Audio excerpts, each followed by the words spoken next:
नमस्कार दोस्तों। आज की इस गहरी और लंबी यात्रा में मैं आपको एक ऐसी शक्ति के बारे में बताने जा रहा हूं जो आपके जीवन की दिशा बदल सकती है, आपके करियर की रफ्तार को कई गुना बढ़ा सकती है और आपको उन ऊंचाइयों तक पहुंचा सकती है जहां पहुंचने का सपना लोग कई सालों तक देखते रहते हैं। आज हम बात कर रहे हैं अल्ट्रा लर्निंग के बारे में। ये सिर्फ एक किताब नहीं है, ये सिर्फ एक सिस्टम नहीं है, ये एक ऐसी मानसिक ताकत है जो आपको किसी भी कौशल को, किसी भी विषय को, किसी भी कठिन स्किल को बेहद कम समय में सीखने की क्षमता देती है।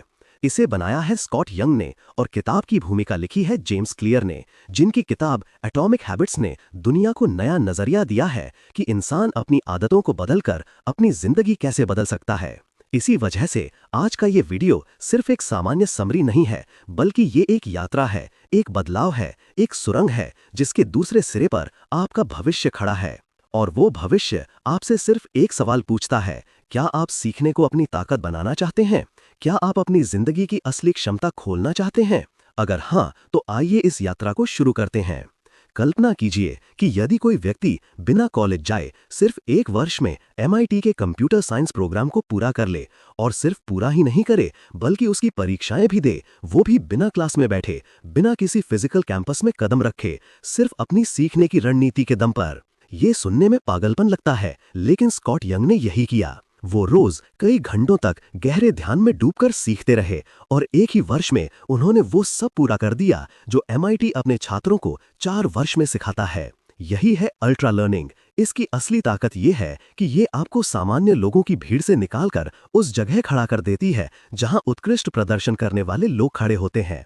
और आज की इस यात्रा में हम इसी प्रणाली को खोलने जा रहे हैं। लेकिन आगे बढ़ने से पहले मैं आपको साफ बता दूं कि ये वीडियो उन लोगों के लिए नहीं है जो बस सोचते रहते हैं कि काश मैं भी सीख पाता, काश मेरी जिंदगी बदल जाती। ये वीडियो उन लोगों के लिए है जो भीतर से तैयार हैं, ये समझने के लिए कि सीखना एक बोझ नहीं बल्कि एक कला है। ये उन लोगों के लिए है जो मेहनत के उस स्तर तक जाने के लिए तैयार हैं जहां जाने से अधिकतर लोग डरते हैं। ये वीडियो आपके भीतर की वो चिंगारी जागृत करने वाला है जो शायद बहुत लंबे समय से जलना चाह रही थी। तो अब हम बढ़ते हैं इस यात्रा के पहले सिद्धांत की ओर, जिसका नाम है मेटा लर्निंग। मेटा लर्निंग का अर्थ है सीखने से पहले सीखने की कला। ये कहता है कि यदि आप किसी भी विषय को सीखने जा रहे हैं तो शुरुआत में थोड़ा समय ये समझने में लगाइए कि वो विषय दुनिया में कैसे काम करता है, उसकी जड़ें क्या हैं, उसकी संरचना कैसी है और वो किन छोटे हिस्सों में बटा हुआ है। इसे ऐसे समझिए जैसे कोई योद्धा युद्ध में जाने से पहले अपने हथियारों को परखता है कि कौन सा हथियार किस वक्त काम आएगा। बहुत लोग सीखना शुरू तो जल्दी कर देते हैं, लेकिन ये नहीं समझते कि उन्हें सीखना क्या है और कैसे सीखना है। इसी वजह से उनका समय बर्बाद हो जाता है। स्कॉट यंग कहते हैं कि सीखने से पहले यदि आप विषय का नक्शा बना लेते हैं तो आगे का रास्ता साफ हो जाता है। आपको समझ आ जाता है कि किन हिस्सों पर ज्यादा मेहनत करनी है, किन हिस्सों को बाद में सीखना है और किन हिस्सों को छोड़ देना है। यही मेटा लर्निंग है। अब आता है फोकस। फोकस शब्द साधारण लगता है, लेकिन इसमें असाधारण ताकत छिपी है। आज की दुनिया में ध्यान सबसे कीमती संसाधन है, लेकिन हम इसे लगातार खोते रहते हैं। मोबाइल के नोटिफिकेशंस, सोशल मीडिया, आसपास की आवाजें और दिमाग के भीतर चलने वाला शोर हमारी सीखने की क्षमता को चीर कर रख देता है। लेकिन अल्ट्रा लर्निंग कहता है कि सीखने के समय आपका दिमाग एक तेज तलवार की तरह होना चाहिए जिसका एक ही निशाना हो, और वो है आपका लक्ष्य। स्कॉट यंग अपने MIT चैलेंज में रोज कई घंटों तक बिना किसी रुकावट के पढ़ते थे। न मोबाइल, न अनावश्यक बातचीत, न किसी तरह का व्यवधान, सिर्फ दिमाग और सीखने का सीधा जुड़ाव। यही फोकस है। इसके बाद आता है डायरेक्टनेस। डायरेक्टनेस का अर्थ है सीधे तरीके से सीखना, यानी जो कौशल सीखना है उसी पर सीधे अभ्यास करना। यदि आपको बोलना सीखना है तो सबसे अच्छा तरीका है बोलना। यदि आपको कोडिंग सीखनी है तो कोड लिखना सबसे प्रभावी तरीका है। यदि आपको पेंटिंग सीखनी है तो ब्रश उठाकर पेंटिंग बनाना ही असली सीख है। दुनिया में सीखने की 1000 किताबें, 1000 वीडियो और 1000 कोर्स मौजूद हैं, लेकिन असली सीख तभी होती है जब आप वास्तविक अभ्यास करते हैं। डायरेक्टनेस की ताकत यह है कि यह भ्रम खत्म कर देती है और आपको सीधे उस कौशल के भीतर ले जाती है जिसका लक्ष्य आपने चुना है। इसके बाद आता है ड्रिल। ड्रिल का अर्थ है किसी कौशल के छोटे हिस्सों को पहचानकर उन्हें बार बार अभ्यास करके तेज करना। जैसे कोई सिपाही रोज अपनी तलवार की धार आजमाता है, एक संगीतकार रोज रियाज करता है, एक खिलाड़ी रोज अपनी मूल तकनीक को दोहराता है। ठीक उसी तरह सीखने में उत्कृष्टता ड्रिल से आती है। ये कभी कभी उबाऊ लगता है, लेकिन असली मास्टरी इसी में छिपी होती है। दुनिया के हर बड़े कलाकार, खिलाड़ी या विशेषज्ञ के भीतर ये क्षमता इसलिए बनती है क्योंकि उन्होंने छोटे हिस्सों को इतनी बार दोहराया होता है कि वो कौशल उनके शरीर का हिस्सा बन जाता है। अब आता है रिट्रीवल। बहुत से लोग सोचते हैं कि सीखने का सबसे अच्छा तरीका पढ़ना है, कुछ कहते हैं सुनना है, कुछ कहते हैं वीडियो देखना बेहतर है। लेकिन वैज्ञानिक शोध कहता है कि सीखने का सबसे प्रभावी तरीका है अपने दिमाग से उस ज्ञान को बार बार वापस निकालना, यानी खुद से सवाल पूछना, खुद को टेस्ट करना और ये जांचना कि आप वास्तव में कितना समझ पाए हैं। जितनी बार आप अपने दिमाग से सीखा हुआ ज्ञान निकालते हैं, उतना ही वो गहरे स्तर पर जमता जाता है। स्कॉट यंग इसी वजह से बार बार खुद को टेस्ट करते थे। वो खुद से प्रश्न पूछते थे और ये सुनिश्चित करते थे कि जो ज्ञान उन्होंने सीखा है वो सिर्फ दिमाग में जमा न रहे, बल्कि जरूरत पड़ने पर बाहर भी निकल सके। अब दोस्तों, इस यात्रा को आगे बढ़ाते हुए हम पहुंचते हैं उस सिद्धांत पर जिसे अक्सर लोग नज़रअंदाज कर देते हैं, लेकिन सीखने की दुनिया में ये सबसे ज़रूरी तत्वों में से एक है। इस सिद्धांत का नाम है फीडबैक। फीडबैक का मतलब है वास्तविकता से मिलने वाला सच सुनना। सीखते समय हमारा दिमाग हमसे कई तरह के खेल खेलता है। वो हमें ये यकीन दिलाता है कि हम सही कर रहे हैं, जबकि सच्चाई कुछ और होती है। और यही कारण है कि अगर हमें सच्चा बदलाव चाहिए तो हमें ईमानदार फीडबैक का सामना करना ही होगा। स्कॉट हेन कहते हैं कि फीडबैक 3 रूपों में आता है। पहला रूप वो होता है जो सिर्फ आपको बताता है कि आपने सही किया या गलत। दूसरा रूप वो होता है जो बताता है कि गलती कहाँ हुई। और तीसरा रूप वो होता है जो बताता है कि आगे क्या सुधार जरूरी है। यही तीसरा रूप सबसे अधिक शक्तिशाली माना जाता है, क्योंकि ये आपको सीधे सही रास्ते पर वापस लाता है। एक कुशल व्यक्ति की सबसे खास बात यह होती है कि वो फीडबैक से डरता नहीं। वो उसे हमला नहीं मानता, बल्कि उसे एक आईना मानता है जो उसे बेहतर बनने में मदद करता है। अब बढ़ते हैं अगले सिद्धांत पर, जिसका नाम है रिटेंशन। रिटेंशन का अर्थ है उस ज्ञान को अपने साथ बनाए रखना जिसे आपने मेहनत से हासिल किया है। दुनिया में सीखने की सबसे बड़ी समस्या यही है कि लोग बहुत कुछ सीख लेते हैं, लेकिन कुछ समय बाद उसे भूल जाते हैं। स्कॉट यंग कहते हैं कि यदि आप किसी भी जानकारी को लंबे समय तक याद रखना चाहते हैं तो 2 तरीके सबसे अधिक प्रभावी होते हैं। पहला तरीका है बार बार दोहराना और दूसरा तरीका है सही अंतराल वाला दोहराव। जब आप किसी ज्ञान को बिना देखे याद करने की कोशिश करते हैं तो आपका दिमाग उसके बीच मजबूत संबंध बनाता है, और यही संबंध उस ज्ञान को लंबे समय तक सुरक्षित रखते हैं।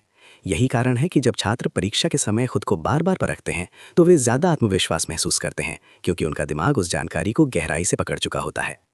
अब हम पहुंचते हैं अल्ट्रा लर्निंग के सबसे रहस्यमयी और गहरे सिद्धांत पर, जिसका नाम है इंट्यूशन, यानी अंतर्ज्ञान। ये वो शक्ति है जो किसी भी विषय की जड़ों में उतरकर समझने से आती है। जब आप किसी कौशल को बार बार सीखते हैं, जब आप उसके अंदर छिपे हुए पैटर्न को महसूस करने लगते हैं, जब आप कठिन सवालों को दबाव की बजाय खेल की तरह हल करने लगते हैं, तब आपके भीतर एक अनोखा प्रवाह जन्म लेता है, जिसे ही इंट्यूशन कहा जाता है। ये वो स्तर है जहां व्यक्ति सोचने से पहले समझने लगता है और जहां उसकी समझ दूसरों की तुलना में कई कदम आगे दिखाई देती है। महान वैज्ञानिकों, कलाकारों और विचारकों के भीतर ये शक्ति बहुत गहरी होती है, लेकिन महत्वपूर्ण बात यह है कि ये शक्ति जन्मजात नहीं होती, इसे बनाया जा सकता है, और ये बनती है लगातार सीखने से, बार बार सवाल पूछने से और विषय की जड़ों को समझने से। अब हम पहुंचते हैं उस सिद्धांत पर जिसे स्कॉट यंग अल्ट्रा लर्निंग का असली प्रयोग कहते हैं। इसका नाम है एक्सपेरिमेंटेशन, यानी प्रयोग करना। इसका अर्थ है सीखते समय नई राहें बनाना, नए तरीके आजमाना, अपने पुराने तरीकों को चुनौती देना और ये देखना कि क्या आपके लिए बेहतर काम करता है।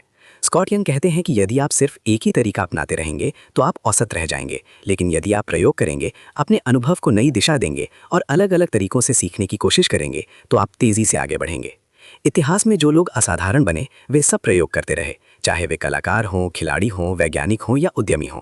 हर किसी ने अपने सीखने के तरीके को समय के साथ बदलकर उसे मजबूत बनाया, और इसी वजह से वे अपने क्षेत्र में अग्रणी बने। प्रयोग करने की यही क्षमता आपको सामान्य भीड़ से अलग और बेहद प्रभावशाली बना देती है। अब हम अल्ट्रा लर्निंग के तीसरे प्रमुख सिद्धांत को समझने वाले हैं, जिसे स्कॉट यंग डायरेक्टनेस का नाम देते हैं। डायरेक्टनेस का मतलब है सीखने की उस शैली को अपनाना जो सीधे उसी दिशा में ले जाए जहां हमारा लक्ष्य है। यानी अगर आपको तैराक बनना है तो पानी में उतरना पड़ेगा, और अगर आपको बोलने की कला सीखनी है तो मंच पर खड़े होकर बोलना ही होगा। दुनिया का सबसे बड़ा भ्रम यही है कि लोग सीखने से ज्यादा तैयारी में समय खर्च करते हैं और अभ्यास से ज्यादा योजना में। कोई भाषा सीखना चाहता है तो महीनों तक ग्रामर की किताबें पढ़ता रहता है, लेकिन उस भाषा में बातचीत एक भी नहीं करता। कोई कोडिंग सीखना चाहता है तो सबसे पहले लैपटॉप, आईडीई, कोर्स लिस्ट और रोड मैप तय करता रहता है, लेकिन असली कोड एक भी लाइन नहीं लिखता। डायरेक्टनेस की शक्ति यही है कि वो आपकी सीखने की प्रक्रिया को असली दुनिया से जोड़ देती है और आपको सीधे मैदान में उतार देती है जहां असली खेल होता है। ये सिद्धांत कहता है कि सीखने का सबसे तेज तरीका वही है जिसमें आप वही करते हैं जो आप असल में करना चाहते हैं। अल्ट्रा लर्नर्स इस सिद्धांत को बिना किसी संकोच के अपनाते हैं क्योंकि उन्हें पता है कि सीखने का असली फल केवल ज्ञान नहीं बल्कि कौशल है, और कौशल बनता है काम करके, मैदान में उतरकर, असली समस्याओं को हल करके। डायरेक्टनेस को समझने का सबसे आसान उदाहरण है भाषा सीखना। अगर आप किसी नई भाषा को सीखना चाहते हैं तो आपको ग्रामर रूल्स या वोकैबुलरी सूची में खोने की ज़रूरत नहीं। आपको सीधे उस भाषा में बातचीत शुरू करनी चाहिए, चाहे शुरुआत में गलतियां हों, चाहे संवाद आधे अधूरे हों, चाहे आपको अपनी बात कहने के लिए वक्त लगे। क्योंकि जैसे ही आप उस भाषा में बोलना शुरू करते हैं वैसे ही आपका मस्तिष्क असली पैटर्न पकड़ना शुरू कर देता है। ऐसा करके आप न केवल भाषा को तेज़ी से सीखते हैं बल्कि आत्मविश्वास भी बढ़ता है। यही सिद्धांत संगीत सीखने पर लागू होता है। अगर कोई व्यक्ति गिटार बजाना सीखना चाहता है तो डायरेक्टनेस कहती है कि वो पहले दिन से गिटार को हाथ में ले और एक सच्चे गीत को बजाने की कोशिश करे। छोटे हिस्सों में टूटे हुए अभ्यास बाद में हो, लेकिन शुरुआत असली कौशल से होनी चाहिए। यही बात बिजनेस, सेल्स, ड्राइंग, राइटिंग हर जगह लागू होती है। अल्ट्रा लर्नर्स हमेशा असल काम से सीखना शुरू करते हैं क्योंकि उन्हें पता है कि टेबल पर बैठकर जितना सीखा जा सकता है उससे कई गुना अधिक मैदान में उतरकर सीखा जा सकता है। स्कॉट यंग खुद डायरेक्टनेस की शक्ति को अपने MIT चैलेंज में लागू करते हैं। उन्होंने सिर्फ किताबें नहीं पढ़ी, सिर्फ नोट्स नहीं बनाए, बल्कि हर विषय को उसी तरह से हल किया जैसे MIT के छात्र करते थे, यानी वास्तविक परीक्षा स्तर के सवालों को हल करना। उन्होंने थियोरी के साथ तुरंत प्रैक्टिस को जोड़ा और यही वजह है कि एक वर्ष में उन्होंने 4 वर्षों की कंप्यूटर साइंस की पढ़ाई को पूरा कर लिया। डायरेक्टनेस हमें ये दिखाती है कि सीखना तभी प्रभावी होता है जब वो वास्तविक दुनिया से जुड़ा हो। कोई व्यक्ति अगर पब्लिक स्पीकिंग सीखना चाहता है तो वो कभी भी केवल किताबें पढ़कर अच्छा वक्ता नहीं बन सकता। उसे मंच पर खड़ा होना ही पड़ेगा, उसे लोगों के सामने बोलना ही पड़ेगा, उसे नर्वसनेस को महसूस करना, उस पर काम करना और उसे जीतना ही पड़ेगा। यही डायरेक्टनेस की असली भावना है और अल्ट्रा लर्निंग इसी भावना को अपनाता है। डायरेक्टनेस का दूसरा पहलू है प्रोजेक्ट बेस्ड लर्निंग। इसका मतलब ये है कि आप जो सीख रहे हैं उसका एक वास्तविक प्रोजेक्ट बना लें। उदाहरण के लिए, अगर आप वेब डेवलपमेंट सीख रहे हैं तो सबसे पहले एक छोटा वेबसाइट बनाएं, फिर धीरे धीरे बड़े प्रोजेक्ट पर जाएं। अगर आप वीडियो एडिटिंग सीख रहे हैं तो शुरुआत में ही एक छोटा वीडियो एडिट करें और उसे सुधारते जाएं। अगर आप राइटिंग सीख रहे हैं तो तुरंत लिखना शुरू करें। अल्ट्रा लर्नर्स हमेशा सीखने को वास्तविक परिणामों में ढालते हैं। वे केवल कोर्स पूरा करने की खुशी में नहीं जीते बल्कि इस बात में रुचि रखते हैं कि उन्होंने असल में क्या बनाया। यही वजह है कि उनका सीखना तेज होता है, गहरा होता है और लंबे समय तक टिकता है। डायरेक्टनेस हमें हमारी सीखने की गलतियों को भी जल्दी दिखाती है। जब आप असली अभ्यास करते हैं तो आपको आपकी कमजोरियों का पता चलता है, आपके भ्रम टूटते हैं और आपका असली स्तर साफ हो जाता है। कई लोग इसलिए कभी भी बेहतर नहीं बन पाते क्योंकि वे सुरक्षित क्षेत्र में रहते हैं जहां गलतियां कम होती हैं और वास्तविकता का सामना नहीं करना पड़ता। अल्ट्रा लर्निंग कहता है कि गलतियां करना कमजोरी नहीं बल्कि सीखने का सबसे शक्तिशाली चरण है। जब आप असली माहौल में अभ्यास करते हैं तो आपको स्पष्ट समझ आता है कि आपको क्या सीखना है, कहाँ सुधार करना है और कौन सी बाधाएं आपके रास्ते में खड़ी हैं। यही हमें तेजी से आगे बढ़ाता है और यही डायरेक्टनेस को इतना महत्वपूर्ण बनाता है। डायरेक्टनेस का तीसरा बड़ा पहलू है रियल एनवायरनमेंट। इसका मतलब ये है कि सीखना उस माहौल में हो जहां आप असल में इस्तेमाल करने वाले हैं। अगर आप इंटरव्यू की तैयारी कर रहे हैं तो मिरर के सामने बैठकर उत्तर याद करने से ज़्यादा प्रभावी है मॉक इंटरव्यू देना।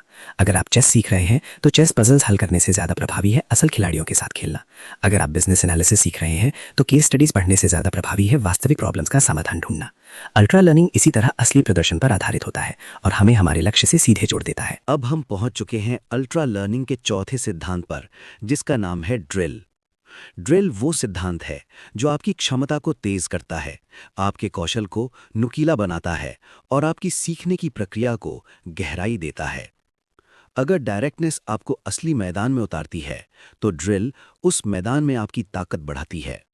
ड्रिल का मतलब है कौशल के उस छोटे से हिस्से को अलग करके बार बार अभ्यास करना जो आपकी प्रगति में सबसे बड़ा बाधा बन रहा है। यानी आप पूरे कौशल को एक साथ बेहतर नहीं करते बल्कि उस हिस्से को चुनते हैं जो सबसे ज़्यादा कमजोरी पैदा कर रहा है और उसे तब तक सुधारते हैं जब तक वो आपकी ताकत न बन जाए। अल्ट्रा लर्निंग की दुनिया में ड्रिल केवल रटने का नाम नहीं बल्कि रणनीति का नाम है। एक ऐसा तरीका जो आपको तेज करता है, आपको प्रभावी बनाता है और आपको उस स्तर तक ले जाता है जहां सामान्य सीखने वाले कभी नहीं पहुंचते। ड्रिल को समझने के लिए ये समझना ज़रूरी है कि हर कौशल में कुछ हिस्से आसान होते हैं और कुछ हिस्से कठिन। आसान हिस्से हमें आकर्षक लगते हैं और हम वही बार बार करते रहते हैं, लेकिन कठिन हिस्से ही असली खेल तय करते हैं। उदाहरण के लिए, अगर आप टाइपिंग सीख रहे हैं तो आपको उन शब्दों का अभ्यास करने में मज़ा आता है जो आप पहले से जानते हैं। लेकिन ड्रिल कहता है कि आपको उन अक्षरों, उन शब्दों, उन संयोजनों का अभ्यास करना चाहिए जिन्हें टाइप करना सबसे मुश्किल लगता है। इसी तरह अगर आप गिटार बजा रहे हैं तो आसान कॉर्ड्स को बार बार बदलना आपको आराम देता है, लेकिन प्रगति नहीं देता। ड्रिल कहता है कि वो कॉर्ड बदलने का अभ्यास करो जो कठिन लगता है। अगर आप लैंग्वेज सीख रहे हैं तो आसान सेंटेंसेस बनाना आपको अच्छा लगता है, लेकिन प्रगति वहाँ होती है जब आप कठिन पैटर्न, जटिल वाक्य और मुश्किल उच्चारण का अभ्यास करते हैं। ड्रिल कठिनाई को चुनने का नाम है, और यही वजह है कि अल्ट्रा लर्नर्स तेजी से आगे बढ़ते हैं। स्किल इंप्रूवमेंट का सबसे बड़ा राज यही है कि आपकी प्रगति उस हिस्से में छिपी होती है जिसमें आपकी कमजोरी है। कई लोग सीखते समय उस जगह जाने से डरते हैं जहां उन्हें संघर्ष करना पड़ता है, जहां दिमाग को मेहनत करनी पड़ती है, जहां असुविधा होती है। लेकिन अल्ट्रा लर्निंग हमें बताता है कि असुविधा ही वो जगह है जहां असली सीखना होता है। ड्रिल का मतलब है उस हिस्से को ढूंढना जिसमें संघर्ष है, और उसे बार बार तब तक दोहराना जब तक वो संघर्ष खत्म न हो जाए। जब आप कठिन हिस्से को बार बार दोहराते हैं तो आपका दिमाग उसके लिए एक नया न्यूरल पैटर्न बनाता है, और धीरे धीरे वो कठिन हिस्सा आसान हो जाता है। ये प्रक्रिया आपकी पूरी क्षमता को बदल देती है और आपको किसी भी कौशल में तेज बना देती है। ड्रिल का दूसरा पहलू है डीकंस्ट्रक्शन। इसका मतलब ये है कि किसी बड़े कौशल को छोटे छोटे हिस्सों में बांटा जाए और एक समय में केवल एक हिस्से पर काम किया जाए। उदाहरण के लिए, कोई व्यक्ति पब्लिक स्पीकिंग सीख रहा है तो वो एक साथ कंटेंट भी सीखता है, वॉइस मॉड्यूलेशन भी, बॉडी लैंग्वेज भी, आई कांटेक्ट भी और ऑडियंस एंगेजमेंट भी। ये सब एक साथ सीखना भारी पड़ता है। अल्ट्रा लर्निंग कहता है कि इसे छोटे हिस्सों में विभाजित करो। पहले केवल वॉइस का अभ्यास करो, फिर केवल बॉडी लैंग्वेज पर काम करो, फिर आई कांटेक्ट, फिर कंटेंट डिलीवरी। जब आप एक एक हिस्से को अलग करके ड्रिल करते हैं तो आपका कौशल कई गुना तेजी से बढ़ता है। यही सिद्धांत खेलों में, संगीत में, विज्ञान में और यहाँ तक कि व्यवसाय में भी लागू होता है। ड्रिल का तीसरा पहलू है टाइम बॉक्सिंग। कई लोग कठिन अभ्यास से जल्दी ऊब जाते हैं, लेकिन अल्ट्रा लर्निंग में ड्रिल के लिए एक निश्चित समय तय किया जाता है। उदाहरण के लिए, 20 मिनट सिर्फ कठिन हिस्से पर काम करो, फिर कौशल को सामान्य रूप में लागू करो। ये तरीका आपकी मानसिक ऊर्जा को सही दिशा देता है और आपको बोझ महसूस नहीं होने देता। अल्ट्रा लर्नर्स जानते हैं कि कठिन हिस्से पर काम करना जरूरी है, लेकिन उसकी सही मात्रा और सही समय तय करना भी उतना ही महत्वपूर्ण है।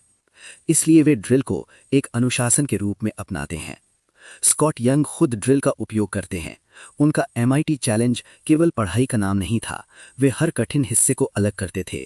जब गणित में कोई समस्या कठिन लगती थी, वे उस समस्या के उस छोटे से हिस्से को अलग करते थे जिसमें दिक्कत आ रही थी, और उस पर बार बार काम करते थे। यही तरीका उन्होंने प्रोग्रामिंग में अपनाया। कोई कॉन्सेप्ट कठिन लगता था तो वे केवल उसी हिस्से को बार बार ड्रिल करते थे। यही वजह है कि कम समय में उन्होंने गहरी समझ और असाधारण गति हासिल की। ड्रिल हमें ये सिखाता है कि सीखना केवल समय का खेल नहीं, बल्कि रणनीति का खेल है। अगर आप बिना सोचे समझे अभ्यास करते रहेंगे तो प्रगति धीमी होगी, लेकिन अगर आप सही हिस्से पर सही तरीके से सही समय तक ड्रिल करेंगे तो प्रगति कई गुना तेजी से होगी। ड्रिल का मतलब मेहनत ज़्यादा करना नहीं, बल्कि मेहनत सही दिशा में करना है। यही कारण है कि अल्ट्रा लर्निंग में ड्रिल एक केंद्रीय सिद्धांत है जो किसी भी कौशल को तेज और गहरा बना देता है। अब हम अल्ट्रा लर्निंग के 5वें सिद्धांत पर पहुंच चुके हैं, जिसका नाम है रिट्रीवल। रिट्रीवल वो सिद्धांत है जो आपके दिमाग की वास्तविक क्षमता को खोलता है। ये वो प्रक्रिया है जिसके बिना सीखना केवल जानकारी इकट्ठा करने का खेल बनकर रह जाता है। रिट्रीवल कहता है कि असली सीखना तब शुरू होता है जब आप अपने दिमाग से जानकारी को बाहर निकालते हैं, उसे बिना देखे याद करते हैं, उसे वास्तविक परिस्थितियों में इस्तेमाल करते हैं। यही प्रक्रिया आपके दिमाग को मजबूत करती है और आपको उस कौशल में गहराई से विकसित करती है जिसे आप सीख रहे हैं। रिट्रीवल केवल याद करने का नाम नहीं, बल्कि आपकी समझ को सक्रिय करने का तरीका है। ये आपके दिमाग को बताता है कि कौन सी जानकारी महत्वपूर्ण है, कौन सी जानकारी दोहराई जानी चाहिए और कौन सा ज्ञान आपके कौशल का हिस्सा बन चुका है। रिट्रीवल को समझने का सबसे आसान तरीका है कंपैरिजन। जब आप किसी किताब को पढ़ते हैं या किसी वीडियो को देखते हैं तो आप जानकारी ले रहे होते हैं, ये इन्फॉर्मेशन इनपुट है। लेकिन असली सीखना तब होता है जब आप उस जानकारी को बिना देखे याद करने की कोशिश करते हैं। यही रिट्रीवल है। ये आउटपुट बनाता है और ये आउटपुट आपके दिमाग को संकेत देता है कि ये जानकारी ज़रूरी है, इसलिए इसे सुरक्षित रखो। जितनी ज़्यादा बार आप अपने दिमाग से जानकारी निकालते हैं, उतनी ही वो जानकारी मजबूत होती जाती है। अल्ट्रा लर्नर्स इसी सिद्धांत का उपयोग करते हैं और अपनी याद रखने की क्षमता को कई गुना बढ़ाते हैं। रिट्रीवल का दूसरा बड़ा पहलू है एक्टिव रिकॉल। ये आज की शिक्षा और सीखने की दुनिया में सबसे प्रभावी तरीका है।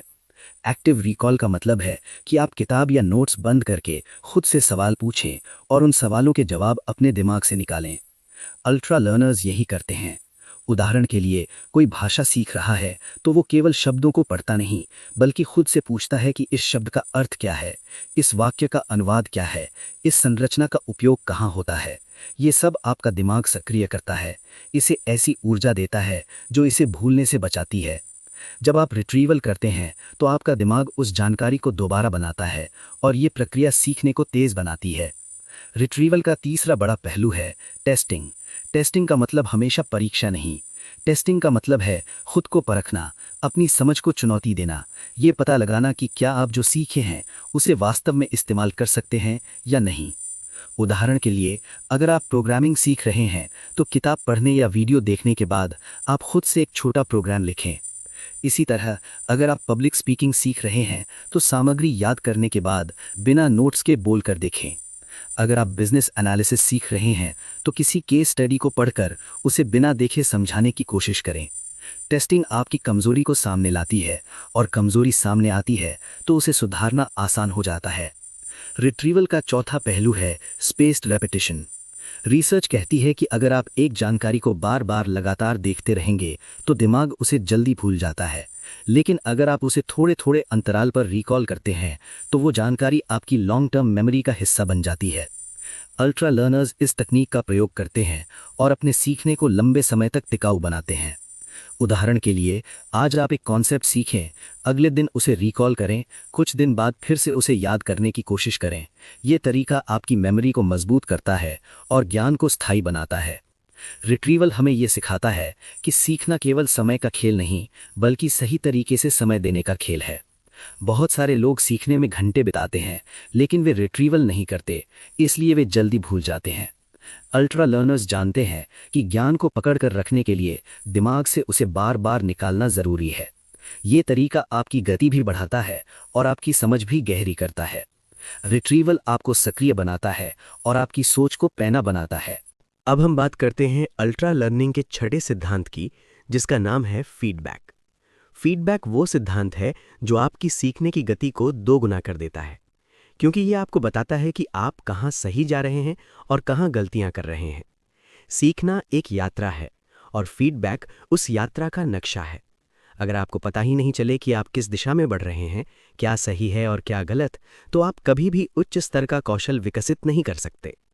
दुनिया के सबसे तेज सीखने वाले सिर्फ इसलिए तेज नहीं हैं कि वे ज़्यादा पढ़ते हैं, बल्कि इसलिए तेज हैं क्योंकि वे अपनी गलतियों को जल्दी पहचानते हैं और उन्हें तुरंत सुधारते हैं।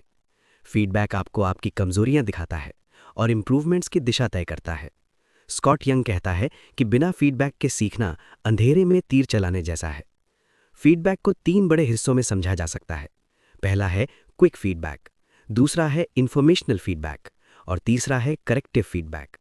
क्विक फीडबैक का मतलब है कि आपको तुरंत पता चले कि आपने जो काम किया है वो सही दिशा में जा रहा है या नहीं। उदाहरण के लिए, अगर आप ड्राइंग सीख रहे हैं तो आपको तुरंत पता चले कि आपका प्रपोर्शन सही है या गलत, आपका शेप सही है या गलत। अगर आप भाषा सीख रहे हैं तो आपको तुरंत पता चले कि आपका प्रोनंसिएशन सही है या गलत। ये तुरंत मिलने वाली जानकारी आपकी सीखने की गति को तेज कर देती है, क्योंकि आप गलती को उसी समय पकड़ लेते हैं।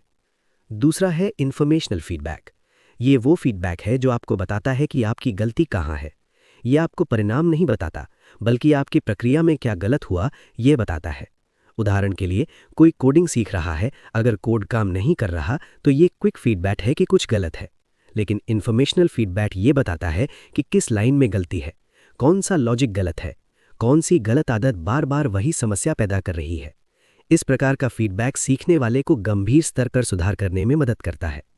अल्ट्रा लर्नर्स उसी फीडबैक को प्राथमिकता देते हैं जो उन्हें उनकी सोच में बदलाव लाने पर मजबूर कर दे। तीसरा और सबसे महत्वपूर्ण है करेक्टिव फीडबैक। करेक्टिव फीडबैक वो फीडबैक है जो आपको सिर्फ ये नहीं बताता कि गलती कहाँ है, बल्कि ये भी बताता है कि उसे कैसे ठीक किया जाए। ये वो सलाह है जो आपकी सीख को दिशा देती है और आपको एक उच्च स्तर की ओर ले जाती है।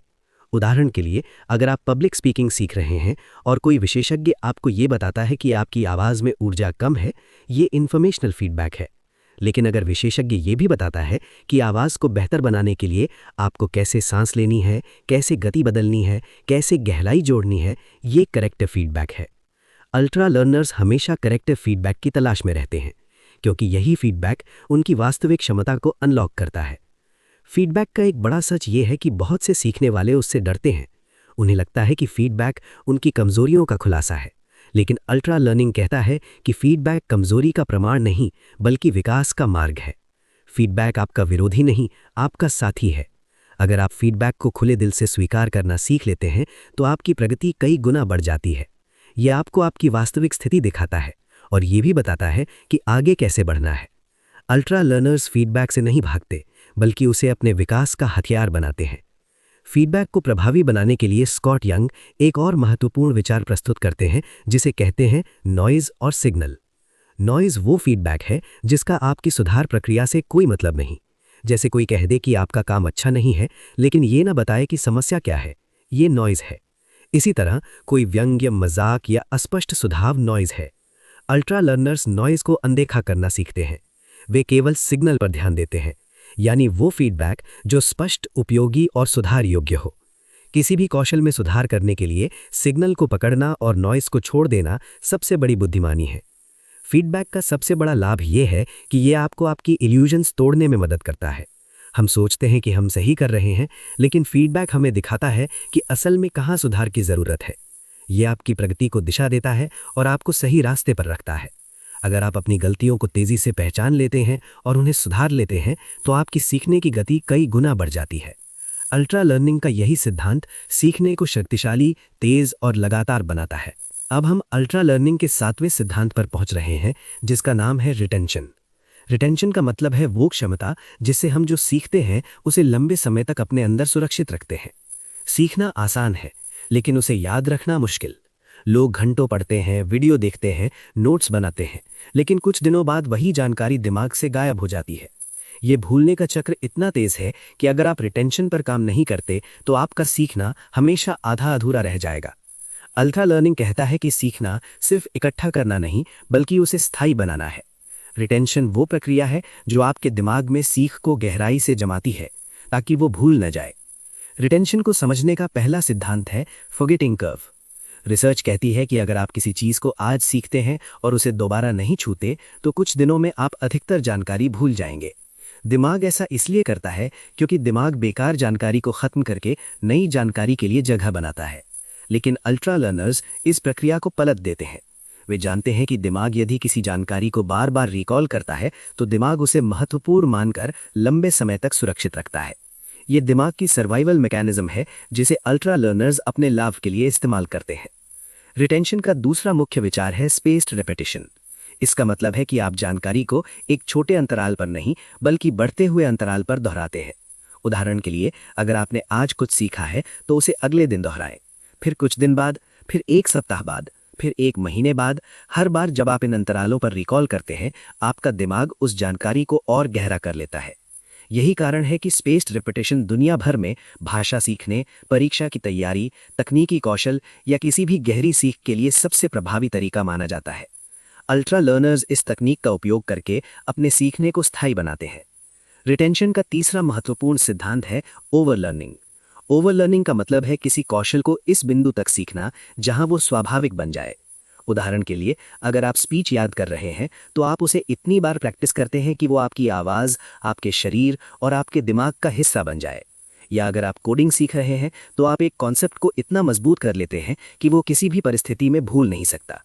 ओवर लर्निंग आपको तनाव, दबाव, कठिन परिस्थितियों में भी स्थायी प्रदर्शन करने में मदद करता है। जब कोई कौशल आपके दिमाग में इतनी गहराई तक समा जाए कि आप बिना सोचे उसे कर सकें, तो इसका मतलब है कि आपने वास्तव में रिटेंशन हासिल कर लिया है। रिटेंशन का चौथा भाग है मीनिंगफुल कनेक्शन। दिमाग वही जानकारी याद रखता है जिसका किसी अर्थ, भावना या अनुभव से संबंध होता है। अल्ट्रा लर्नर्स कभी भी सूखी जानकारी को नहीं रटते। वे उसे अपनी वास्तविक जिंदगी, अपने अनुभवों, अपने लक्ष्यों या अपने कौशल से जोड़ते हैं। उदाहरण के लिए, अगर आप किसी भाषा के शब्द याद कर रहे हैं और उसे किसी कहानी, चित्र या वास्तविक घटना से जोड़ देते हैं, तो वो लंबे समय तक याद रहेगा। इसी तरह अगर आप कोई नया कॉन्सेप्ट सीख रहे हैं और उसे किसी पुरानी कॉन्सेप्ट से जोड़ देते हैं, तो आपका दिमाग उसे गहराई से स्वीकार कर लेता है। ये तकनीक लर्निंग को न सिर्फ यादगार बनाती है, बल्कि तेज और प्रभावी भी बनाती है। रिटेंशन का सबसे बड़ा लक्ष्य ये है कि आपकी सीखने की क्षमता सिर्फ कुछ दिनों या कुछ हफ्तों तक न चले, बल्कि आपकी पूरी जिंदगी का हिस्सा बन जाए। जो लोग शुरुआती उत्साह में सीखते हैं लेकिन रिटेंशन पर काम नहीं करते, वे जल्दी भूल जाते हैं और फिर शुरुआत से सीखना पड़ता है। अल्ट्रा लर्नर्स इस जाल में नहीं फंसते। वे उसी ज्ञान पर काम करते हैं जिसे लंबे समय तक उपयोग किया जा सके। इसी वजह से उनका सीखना शक्तिशाली, टिकाऊ और गहरा होता है। अब हम इस यात्रा के उस हिस्से में प्रवेश कर रहे हैं जहां स्थिरता केवल मन की एक शांत अवस्था नहीं रहती, बल्कि एक ऐसी आदत बन जाती है जो हर दिन आपके सोचने और जीने के तरीके को मजबूत करती है। पिछले हिस्सों में आपने मन को साफ करने, भावनाओं को शांत रखने और जीवन के फैसलों को स्थिरता के आधार पर लेने की नींव समझ ली है। अब सवाल यह है कि इंसान इस स्थिरता को लंबे समय तक कैसे बनाए रखे। थोड़ी देर शांत रह लेना आसान होता है, लेकिन पूरी जिंदगी एक संतुलित और स्थिर इंसान बने रहना सबसे गहरी कला है। और इसी कला को इस हिस्से में समझाया गया है, क्योंकि यही वो बिंदु है जहां शांति को आदत में बदला जाता है और आदत को जीवन शैली में। स्थिरता कोई एक बार हासिल होने वाली चीज नहीं है, ये रोज की जाने वाली साधना है। जैसे एथलीट रोज अभ्यास करते हैं, वैसे ही शांत और स्थिर व्यक्ति रोज अपने मन को साफ करता है, उसे संतुलन में लाता है और दिन की हर स्थिति के बाद अपनी ऊर्जा को फिर से शांत केंद्र की ओर खींचता है। रायन हॉलिडे कहते हैं कि अगर आप अपने मन में स्थिरता बनाए रखना चाहते हैं, तो आपको जीवन में ऐसे सरल रिचुअल्स शामिल करने होंगे जो हर दिन आपको बिना किसी दबाव के वापस उसी शांत स्थान पर पहुंचा दें, चाहे आपका दिन कितना भी कठिन क्यों ना रहा हो। स्थिरता बनाए रखने का पहला तरीका है छोटे रोज के रिचुअल्स, जो आपको हर सुबह और दिन भर में मन को समान रूप से संतुलित रखने में मदद करते हैं। जैसे सुबह उठते ही कुछ मिनट चुपचाप बैठ जाना, अपनी सांसों को महसूस करना, अपने मन को भटकने देना, लेकिन खुद को उस भटकने से जोड़कर नहीं देखना। ये छोटी सी आदत धीरे धीरे आपके भीतर ऐसी स्थिरता जन्म देती है जो पूरे दिन आपको शांत रखती है। मार्कस ऑरेलियस जैसे महान दार्शनिक राजा ने भी अपनी जीवन शैली इन्हीं छोटे शांत रिवाजों पर बनाई थी। दूसरी बात है जीवन में सरलता अपनाना, क्योंकि मन तभी साफ और शांत होता है जब जीवन में अनावश्यक शोर कम होता है। जितनी कम चीजें आपके आसपास होंगी, जितनी कम अनावश्यक गतिविधियां आपके दिन को घेरेंगी, उतना कम आपका मन भागेगा। इसलिए शांत लोग अपने कमरे, अपने डेस्क और अपनी सुबह के समय को जितना हो सके उतना साफ और सरल रखते हैं, ताकि उनका मन भी वैसा ही बन सके। जब जीवन सरल होता है तभी विचार साफ होते हैं और भीतर की स्थिरता गहरी होती है। तीसरा तरीका है रोज का रिफ्लेक्शन, यानी खुद से दिन का संवाद। रात को बस कुछ मिनट बैठकर देखना कि आज क्या अच्छा हुआ, कहाँ सुधार की जरूरत है और कल कैसे बेहतर बन सकते हैं। ये आदत मन को तुरंत शांत करती है, क्योंकि इससे आपको जीवन पर नियंत्रण का अनुभव होता है। स्थिरता तभी आती है जब आप खुद को हर दिन साफ करते हैं, जैसे एक कलाकार अपने औजारों को रोज साफ करता है। इसके बाद आता है ना कहना सीखना, जो सबसे जरूरी गुणों में से एक है। जब तक आप हर चीज को हाँ कहते रहेंगे, तब तक दुनिया आपकी ऊर्जा को खींचती रहेगी और आपका मन अस्थिर बना रहेगा।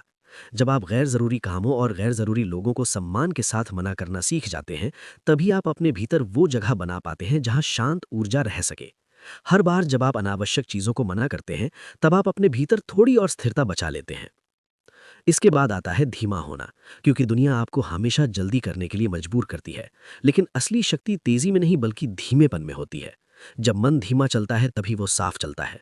जल्दबाजी में लिए गए फैसले अक्सर गलत साबित होते हैं, लेकिन शांत मन से लिए गए फैसले जीवन बदल देते हैं। इसलिए खुद को याद दिलाते रहें कि आपकी गति दुनिया तय नहीं करेगी, आपकी स्पष्टता तय करेगी। अब इस यात्रा के अगले हिस्से में आप उस बिंदु पर पहुंचते हैं जहां स्थिरता एक साधारण गुण नहीं रहती, बल्कि एक ढाल बन जाती है। ये वो अवस्था है जहां मन बाहर की दुनिया की आवाजों से नहीं, बल्कि अंदर की शांति से संचालित होने लगता है। यही वो परिवर्तन है जहां स्थिरता एक सामान्य आदत से आगे बढ़कर एक सुपर पावर बन जाती है, क्योंकि असली मजबूत वे लोग होते हैं जिनका मन बाहरी हलचल से नहीं, बल्कि अपनी अंदर की रोशनी से चलता है। रायन हॉलिडे कहते हैं कि असली समस्या कभी भी बाहर नहीं होती। असली समस्या इस बात पर निर्भर करती है कि आप चीजों को कैसे देखते हैं। दो लोग एक ही स्थिति में खड़े हो सकते हैं, एक टूट सकता है और दूसरा उससे सीखकर आगे बढ़ सकता है। फर्क परिस्थिति में नहीं, फर्क नजरिए में होता है। यही वजह है कि महान लोग तूफान के बीच में भी शांत रहते हैं, क्योंकि वे बाहर की आवाज़ों पर नहीं बल्कि अपने भीतर की स्थिरता पर भरोसा करते हैं। शांत और स्थिर बनने का पहला सिद्धांत है रुकना। किसी कठिन स्थिति में भावनाएं तेज हों, गुस्सा आए, कोई आपको भड़काए, कोई गलत शब्द कहे, तो दुनिया कहती है तुरंत प्रतिक्रिया दो, लेकिन स्थिरता कहती है रुको, सांस लो, देखो और फिर सोचकर जवाब दो। ये छोटा सा ठहराव आपकी पहचान बदल देता है, क्योंकि इसी पल में आपकी बुद्धिमानी जन्म लेती है। दूसरा सिद्धांत है नजरिए को बदलना। दुनिया वैसी ही दिखती है जैसा आपका मन उसे रंग देता है। अगर आपका मन शोर में है तो दुनिया भी उलझी लगेगी, अगर मन शांत है तो दुनिया साफ दिखाई देगी। इसलिए स्थिर व्यक्ति किसी भी परिस्थिति के बारे में सोचने से पहले खुद से पूछता है कि वो इसे किस दृष्टि से देख रहा है। यह आदत तेजी से बेचैनी को स्पष्टता में बदल देती है। तीसरी गहरी सीख है भावनाओं पर नियंत्रण।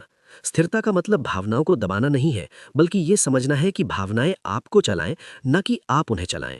गुस्सा, डर, बेचैनी ये सब आते हैं, लेकिन स्थिर व्यक्ति इन भावनाओं को अपने अंदर आते हुए देखता है, उन्हें समझता है, पर उनके आधार पर फैसले नहीं लेता। इसके बाद आता है आत्मनियंत्रण, जिसका अर्थ है कि आप अपने मन को उन चीजों से बचाएं जो उसे अस्थिर करती हैं। अनावश्यक जानकारी, बिना मतलब की बातचीत, अधिक सोशल मीडिया, नकारात्मक लोग, ये सब आपके भीतर की ऊर्जा को कमजोर करते हैं। स्थिरता तब गहरी होती है जब आप अपनी ऊर्जा को गलत जगह खर्च करना बंद करते हैं। अब इस हिस्से का सबसे महत्वपूर्ण संदेश है कि शांत मन गहरी समझ देता है। शोर वाला दिमाग केवल प्रतिक्रिया देता है, लेकिन शांत दिमाग गहराई से समझता है और सही समय पर सही कदम उठाता है। अंत में आता है वर्तमान क्षण की जागरूकता, क्योंकि जब मन वर्तमान में रहता है तब वो अतीत के दर्द और भविष्य की चिंता से मुक्त हो जाता है।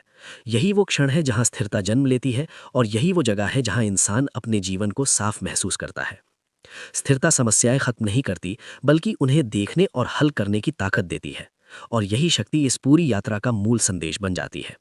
और दोस्तों, यही थी हमारी आज की ये लंबी, गहरी और बदल देने वाली यात्रा, जहां हमने अल्ट्रा लर्निंग की उस दुनिया में कदम रखा जो सिर्फ एक सीखने की तकनीक नहीं, बल्कि एक पूरा जीवन बदलने वाला सिस्टम है। अगर आप इस पूरी यात्रा को महसूस कर पाए हैं, अगर आपने इन शब्दों को सिर्फ सुना नहीं बल्कि अपने दिल तक उतरने दिया है, तो आप जानते हैं कि सीखना कभी मुश्किल नहीं था, बस हमारा तरीका गलत था। असली ताकत हमेशा आपके अंदर थी, बस उसे सही दिशा की जरूरत थी। आज आपने जाना कि मेटा लर्निंग से लेकर फोकस तक, ड्रिल से लेकर डायरेक्ट लर्निंग तक, रिट्रीवल से लेकर रिटेंशन तक और एक्सपेरिमेंटेशन से लेकर इंट्यूशन तक, हर सिद्धांत आपके दिमाग को उसी असली शक्ति की तरफ ले जाता है जिसे आप शायद भूल चुके थे। आप सीखने के लिए पैदा हुए हैं, आप बदलने के लिए पैदा हुए हैं, आप उस इंसान बनने के लिए पैदा हुए हैं जो अपने पुराने संस्करण से करोड़ों गुना बेहतर बन सकता है। लेकिन याद रखना, अल्ट्रा लर्निंग सिर्फ सुनने की चीज नहीं है, ये करने की चीज है। जब तक आप अपनी सीख को एक प्रोजेक्ट में नहीं डालते, जब तक आप खुद अपने दिमाग की सीमाओं को नहीं तोड़ते, जब तक आप खुद को चुनौती नहीं देते, तब तक कुछ नहीं बदलेगा। दुनिया के सभी सफल लोग इस सच को जानते हैं, सीखना बंद करते ही इंसान पीछे रह जाता है और सीखना शुरू करते ही इंसान अपराजेय बन जाता है। अब आपकी बारी है। अब आपके सामने दो रास्ते हैं, एक पुराना जहां सब कुछ वैसा ही रहेगा जैसा कल था, और दूसरा अल्ट्रा लर्निंग का रास्ता, जहां हर दिन आप अपने आप को नए रूप में देखेंगे। फर्क सिर्फ एक फैसले का है, फर्क सिर्फ एक कदम का है, फर्क सिर्फ इस बात का है कि आप ये वीडियो सुनकर सिर्फ प्रेरित होते हैं या सच में बदलने की शुरुआत करते हैं। अगर आज की ये यात्रा आपको थोड़ी भी गहराई तक छू पाई है, अगर आप महसूस कर पा रहे हैं कि आपका समय आया है, अगर आप अपने अंदर दुबकी हुई क्षमता को जगाना चाहते हैं, तो अल्ट्रा लर्निंग को अपनाएं, अपने जीवन को एक प्रयोगशाला की तरह देखें, ज्ञान को अपना हथियार बनाएं और अपने सपनों को हकीकत में बदल दें। दोस्तों, याद रखिए, दुनिया उसी इंसान को याद रखती है जो सीखने में कभी रुकता नहीं, जो बढ़ने में कभी हार नहीं मानता और जो अपनी क्षमता को अपनी मंजिल बनाने तक चैन से बैठता नहीं। आपका भविष्य आपका इंतजार कर रहा है। बस एक कदम बढ़ाइए और अपने जीवन की सबसे शक्तिशाली यात्रा शुरू कीजिए। धन्यवाद दोस्तों, इस गहरी और लंबी यात्रा में मेरे साथ बने रहने के लिए। अगर ये सफ़र आपको पसंद आया हो तो इसे किसी ऐसे इंसान के साथ ज़रूर साझा करें जो सीखना चाहता है, आगे बढ़ना चाहता है और अपनी ज़िंदगी बदलना चाहता है। मिलते हैं अगली एक नई प्रेरणादायक और जीवन को बदल देने वाली यात्रा में। तब तक सीखते रहिए, बढ़ते रहिए और अपने सबसे शक्तिशाली रूप की तरफ चलते रहिए। धन्यवाद।